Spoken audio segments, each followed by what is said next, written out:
This is how we create movement with the sprites using the W, A, S, and D key. What you want to do is, first of all, have whatever starts your game. So I'm just going to use whenever the flag is clicked, but if you've got stuff before then you might use when I receive a certain message. So if your game has an ending where you then don't want the character to move, I'd recommend using a repeat until, but for this case, we're just going to use forever. Now we're going to grab a if then, and we're going to go sensing,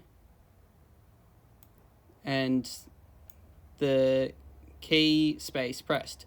So we're going to chuck that into that slot there, and we're going to change this to W, and then if that's pressed, we're going to change Y by 10.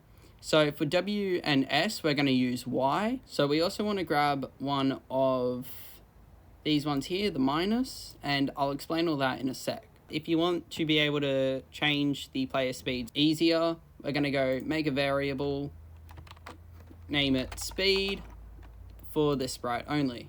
Okay.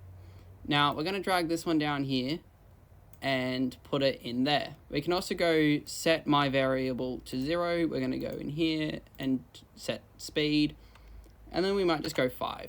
Alright, so now if we click that, it will set our variable speed to 5.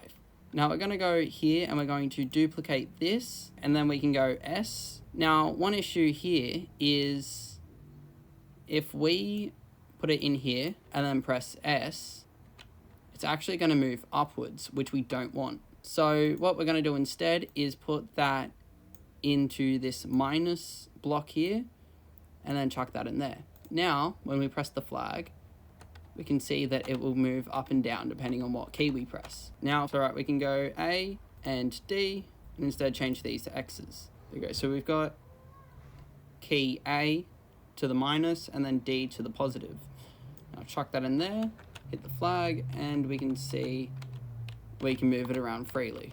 And that's how you can make a sprite move with the W, A, S, and D key.